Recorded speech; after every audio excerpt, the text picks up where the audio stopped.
روزہ صرف کھانا چھوڑنے کا نام نہیں بیٹا.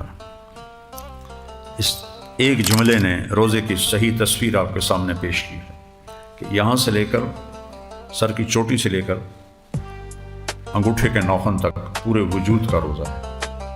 پھر جا کر لعلکم تتقون اس پر مرتب ہوتا ہے.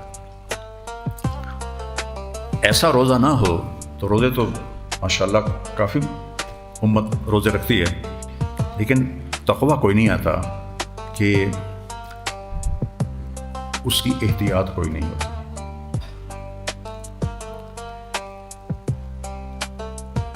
زبان کا روزہ سب سے مشکل ہوتا ہے. یہ میں آپ سب بچوں سے ویسے بھی کہتا رہتا ہوں کہ اپنی عادت ڈالو کہ غیبت نہ کیا کرو، کسی پر تبصرے نہ کیا کرو. اور تھوڑی باتیں ہیں بھلائی کی، اور بھی غم ہیں زمانے میں محبت کے سوا، راحتیں اور بھی ہیں وصل کی راحت کے سوا. نیک لوگوں کو شیطان غیبت میں پھنساتا ہے. چونکہ میں آپ ہی سے پوچھتا ہوں، کبھی خیال آیا کہ شراب پیوں؟ آیا کیا؟ تو شراب تو چھوٹا گناہ ہے، غیبت بڑا گناہ ہے.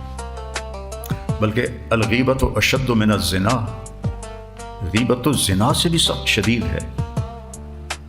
اور یہ عام ہے، دیندار سارے طبقات میں عام ہے. تو اس میں دیندار بھی شامل ہیں، چونکہ اس لائن سے تربیت نہیں ہوئی. عبادات کی حد تک اسلام ہے، تبلیغ میں بھی، تصوف میں بھی، مدرسوں میں بھی. لیکن زندگی اور معاشرت اور نبی والے اخلاق والا دین کہیں بھی نہیں، کسی جگہ، الا من شاء اللہ تبارک و تعالی. میری زندگی میں پہلی دفعہ اس باپ کی طرف جو نظریں گئیں تو اس اللہ کے بندے کو دیکھ کے گئیں، پڑھ کے نہیں.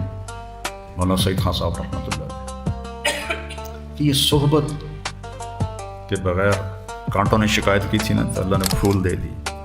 تو ہمارے اندر کانٹے ہی کانٹے ہیں، چھپانا ہے تو پھول ڈھونڈو. تو اتنا بڑا حکم کہ ماں بہن کی گالی پر بھی کہو بھائی میرا روزہ ہے. اللہ اکبر. برداشت کرنا سیکھ لو، اللہ عزتوں میں راج عطا فرما دے. جواب دینا کوئی مردانگی نہیں ہے، چپ رہنا مردانگی. لقمان علیہ السلام کا فرمان ہے، بیٹا چپ رہنے پہ کبھی نہیں پچھتایا، جب بھی پچھتایا بول کے پچھتایا.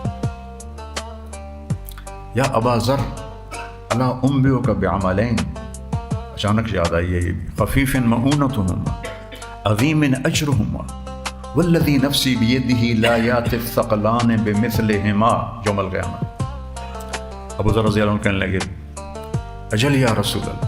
آپ نے فرمایا حسن الخلق والصمت، اچھے اخلاق اور خاموش رہنا، ایسا عمل ثقلان پیش نہیں کر سکیں گے قیامت کے دن. ابو ذر رضی اللہ عنہ پہ مہینہ مہینہ گزر جاتا تھا، کسی سے بات نہیں کرتے تھے. تو اس مہینے میں اس کی ہم محنت کریں کہ کوئی ہمارے ساتھ برا کرے، بےزتی کرے، بھائی میرا روزہ ہے. اپنی آنکھوں کا روزہ، اپنے کانوں کا، نہ کسی کی غیبت سنو، نہ کسی کی برائی سنو، نہ کسی کی برائی کرو. نہ سن سن سن برا، نہ بول بول بول برا. سنو بھی اچھا، بولو بھی اچھا، رزق حلال ہو. پھر پیٹ بھر کے نہ سحری کھاؤ نہ افطاری کھاؤ تو روزے کا مکمل فائدہ ہوگا. یہ جو میں نے پہلی باتیں بتائی ہیں یہ تقوی کا راستہ ہے. اب جو کہہ رہا ہوں یہ صحت کا راستہ ہے. اتنی افطاری ٹھوک لو کہ نماز میں کھڑا ہونا بھی مشکل ہو جائے، اور اتنی سحری کھا لو کہ مغرب تک اسی کے ڈکار آ رہے ہوں. تو روزے کی جو اللہ تعالیٰ نے ایک بہت بڑی حکمت رکھی ہے. عجیب بات، میں بھوک سے جتنے اندر فاسد مادے ہیں وہ جلتے ہیں. کینسر کے سیل جل جاتے ہیں بھوک سے. مسلمانوں میں کینسر بہت کم ہے، غیر مسلموں میں بہت زیادہ. امریکہ میں سب سے زیادہ اموات کینسر سے ہو رہی ہیں. وہ جانوروں کی طرح کھاتے ہیں. تو ہمیں اللہ تعالیٰ نے روزہ دیا، پھر نفل روزے دیے. تو اس میں یہ احتیاط کرو. جب سے تبلیغ میں لگا میرا روزہ جون میں قہوے کا کپ گرم شہد ڈلا ہوا اور 3 یا 4 کھجوریں، یہ میری افطاری رہی جون میں. جب بالٹیاں روح افزا کی آگے پڑی ہوتی تھیں، وہ ایسے ان پر آنکھیں جما کے بیٹھے ہوتے تھے، کوئی تو جگ پورا منہ کو لگا لیتے تھے. وہ میرے اوپر وہ اتنے حیران ہوتے تھے، تو کیا بلا ہے، تو اتنی گرمی میں قہوے سے. میں تراویح آرام سے پڑھتا تھا اور وہ پڑے ہوتے تھے، ان کدے پڑھیے. اس کو بھوکا رکھو روزوں میں، اس کو بھوک دو، آپ کے اندر کے سارے فاضل مادے جل جائیں، حتیٰ کہ کینسر کے سیل بھی جل جاتے ہیں. اور جیسے یہ گاڑی کے نہیں وہ ٹیوننگ ہوتی اور اس کا آئل چینج ہوتا ہے، فلٹر چینج ہوتا ہے تو وہ پھر دوبارہ سیٹ ہو جاتی ہے، موبائل آئل چینج ہوتا ہے. ایسی بیٹا جب آپ بھوک برداشت کر والا روزہ رکھیں گے تو آپ کے پورے جسم میں تازگی پیدا ہو جائے، نیا خون پیدا ہو، صحت ہو.